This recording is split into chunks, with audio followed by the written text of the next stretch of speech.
Now, wouldn't it be something if we could power our cars, our boats, even our houses with salt water? That would make a darn good story, don't you think? Well, I've come out to Florida's West Coast to see if it could be a reality. When I visited John, Kansas earlier this year, I wanted to talk about his work trying to find a cure for cancer. But before we got down to business, he wanted to show me something else that his machine can do. I scooped up some salt water from the canal behind his home and brought it into his garage where his radio frequency machine sits. So I'm just going to take this water. How much do you want me to pour in? All the way up. All the way up to the top, okay. He grabbed a paper towel and put it in the test tube to act like a candle wick. So all that's in this test tube right now is the salt water I just took from your backyard. Right. And a paper towel. Paper towel. He put the test tube in the machine, then turned it on. You got it?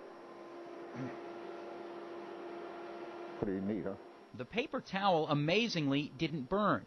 Kansas says in these experiments the flame reaches a temperature around 3,000 degrees Fahrenheit. See the bubbles boiling at the top of the water as it comes down. He performed the same experiment 2 more times without the paper towel to show that the salt water can burn without anything else in the test tube. The white there, see the steam coming out? Kansas has shown the experiment to a handful of scientists around the country who claim they're baffled at watching salt water ignite.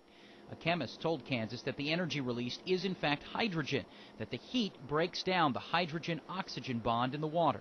You could then take plain salt water out of the sea and put it in containers and produce a violent flame that could heat generators that do make electricity or provide other forms of energy. May 16, 2007. Engineers working with Kansas and Erie, Pennsylvania are trying to harness the energy.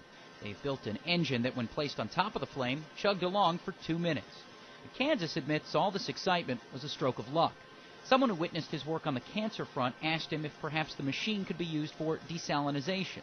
This was just an experiment to try to see whether I could heat salt water. Instead of getting heat, I got fire. So could this become an alternative source to creating power?